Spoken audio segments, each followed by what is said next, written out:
राधे राधे, जय श्री कृष्णा। मैं सीमा सिंह, सीमा creation hub में एक बार फिर से आपका बहुत बहुत स्वागत करती हूँ। साथियों, हमारे वृंदावन में बिहारी जी के लिए फूल बंगला सेवा, तरह तरह की सेवा जो आप देखते हैं। जब हमारे घर में लड्डू गोपाल जी हैं, हम लड्डू गोपाल जी अपने घर में रखते हैं, तो हमें भी हम अपने लड्डू गोपाल जी को गर्मियों में फूलों की सेवा करनी चाहिए हमें, क्योंकि हमारे जो कान्हा है ना, वो उनको पाल स्वरूप है, उनको गर्मी भी जल्दी से लगती है और लड्डू गोपाल को फूल बहुत प्रिय है। हमें हमारे लड्डू गोपाल जी के लिए पूजा में फूल ज़रूर से शामिल करने चाहिए। फूल बंगला क्या होता है, कब से कब तक कान्हा जी को फूल बंगला सेवा दी जाती है, ये हम सब वीडियो में जानेंगे। तो फूल बंगला बनाने के लिए मैंने गार्डन में से ये फूल तोड़ लिए हैं।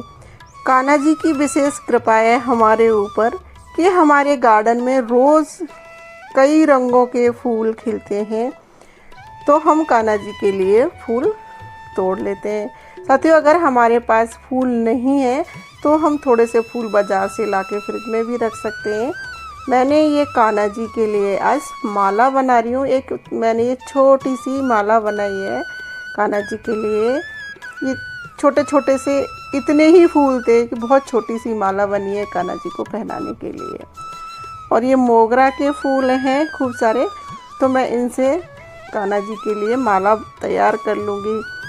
तो साथियों, जब हम कान्हा जी की पूजा करते हैं और हम फूलों की माला बनाते हैं या कान्हा जी के पास हम फूल रखते हैं, तो हमारे कान्हा जी को ये फूल है ना ठंडक पहुंचाते हैं, उनको गर्मी नहीं लगने देते हैं।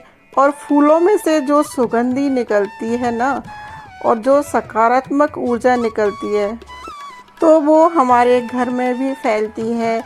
तो हमारे घर में सुख शांति समृद्धि भी आती है जब हम हमारे लड्डू गोपाल जी को फूल सेवा करते हैं। तो साथियों देखो, मैंने ये 2 छोटी छोटी माला बना ली हैं। एक माला और बनाऊंगी मैं मोगरे की कान्हा जी के लिए, वो थोड़ी सी बड़ी बनाऊंगी मैं। आज मैं मेरे लड्डू गोपाल जी को फूलों से ही श्रृंगार करूंगी। तो साथियों, हमने लड्डू गोपाल जी को स्नान कराना है अब। तो मैंने ये लड्डू गोपाल जी को बर्तन में पानी भर के और फूल डाल के लड्डू गोपाल जी को बिठा दिया है और थोड़ा सा चंदन लगा दिया है, जिससे हमारे लड्डू गोपाल जी को ठंडक मिल सके। हम उनको ठंडा ठंडा रहने के लिए चंदन से स्नान कराएंगे। और जल में मैंने लड्डू गोपाल जी को बिठाया हुआ है ताकि लड्डू गोपाल जी को गर्मी नहीं लगे। और गर्मी के मौसम में हमें लड्डू गोपाल जी को थोड़ी देर तक जल में रखना चाहिए और हमें कोशिश करें कि उनको थोड़ी देर जल में स्नान करके छोड़ें। जैसे साथियों, हमारे बच्चे होते हैं ना, गर्मियों में पानी में से निकलने का नाम नहीं लेते, बहुत मुश्किल से निकलते हैं। और सर्दी में तो आप देखते ही हैं, फटाफट बच्चे नहा के आ जाते हैं। तो इसी तरह से हमारे लड्डू गोपाल जी है ना, ये भी बाल स्वरूप हैं और इनको भी पानी में रहना बहुत पसंद है। तो अब हमारे लड्डू गोपाल जी को हमने स्नान करा दिया है और उनको हम वस्त्र धारण कराएंगे। तो साथियों, जब हम लड्डू गोपाल जी को वस्त्र पहनाएं, तो इस मौसम में हम लड्डू गोपाल जी को कॉटन के वस्त्र पहनाएं। ये गर्मी के हिसाब से मैंने कॉटन की ड्रेस पहनाई है, इसमें कोई वर्क नहीं है।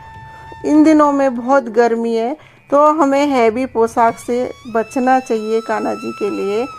और फ्लावर वाली मैंने ये कान्हा जी को ड्रेस पहना दी है, जिससे हमारे लड्डू गोपाल जी को गर्मी नहीं लगे और हम हल्का सा श्रृंगार कर देंगे। कड़े तो कान्हा जी को मेरे को बहुत प्रिय हैं, तो मैं कड़े तो कान्हा जी को ज़रूर से पहनाती हूँ।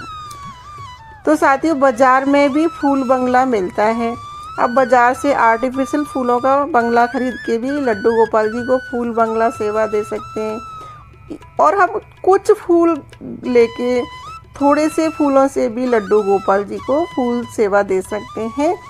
ये हमारे लड्डू गोपाल जी है ना, ये भाव के भूखे हैं। अगर इनको हम सच्चे मन श्रद्धा भाव से 2 फूल भी चढ़ाते हैं, एक तुलसी का दल भी चढ़ाते हैं, ये हमारी वो ही सेवा स्वीकार कर लेते हैं। साथियों, हमें कान्हा जी को फूल सेवा या फूल बंगला सेवा कब से कब तक देनी चाहिए। जैसे कि हमारे वृंदावन में बिहारी जी के मंदिर में चैत्र मास में जो कामदा एकादशी आती है, जब से शुरू करते हैं, और कई लोग बैसाख के महीने से शुरू करते हैं। ये हमारा बैसाख का महीना सबसे बड़ा महीना मानते हैं हम लोग। और जो हमारे सावन में हरियाली तीज आती है, हम जब तक अपने लड्डू गोपाल जी को फूल सेवा दे सकते हैं।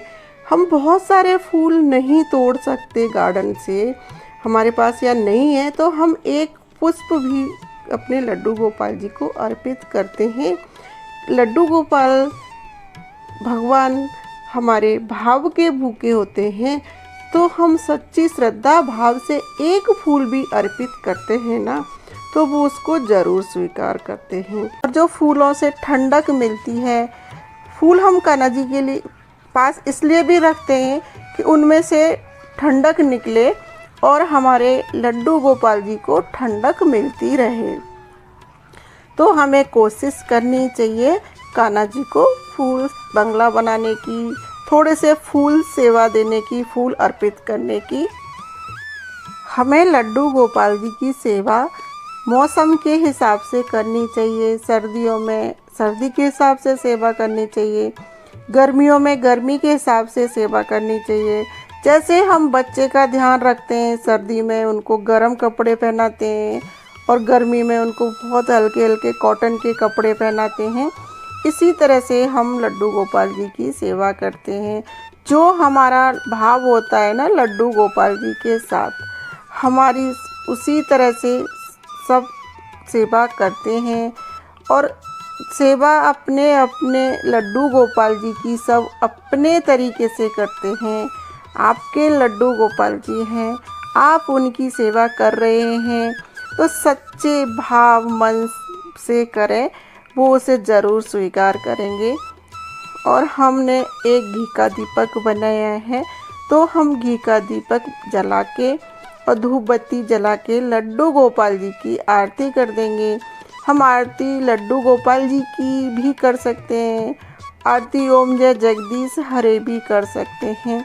आप जो आरती मंदिर में रोज़ करते हैं वही आरती करें। और आरती करने के बाद हम लड्डू गोपाल जी को आरती देंगे और ख़ुद भी आरती ले लेंगे। आरती होने के बाद हम लड्डू गोपाल जी को भोग लगाएंगे।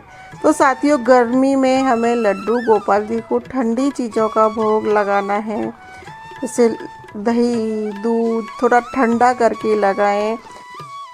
जैसे हम सर्दियों में गर्म चीज़ का भोग लगाते हैं, उसी तरह से हमें गर्मी में ठंडी चीज़ों का भोग लगाना चाहिए। और हमारे लड्डू गोपाल जी को तुलसी बहुत प्रिय है, तो हमें तुलसी तो ज़रूर से रखनी है। और तुलसी के साथ हमने मिश्री भी ली है भोग में, और हमने लड्डू गोपाल जी को एक तुलसी पत्ता अर्पित कर दिया है श्रृंगार के साथ में। तो साथियों, आपको मेरे ये लड्डू गोपाल जी कैसे लग रहे हैं? मेरे आज कान्हा जी ना फूलों में सजे हुए हैं, और आपको कैसे लग रहे हैं मुझे कमेंट बॉक्स में लिख के ज़रूर से बताना कि आपको मेरे लड्डू गोपाल जी कैसे लगे। हरे रामा हरे कृष्णा।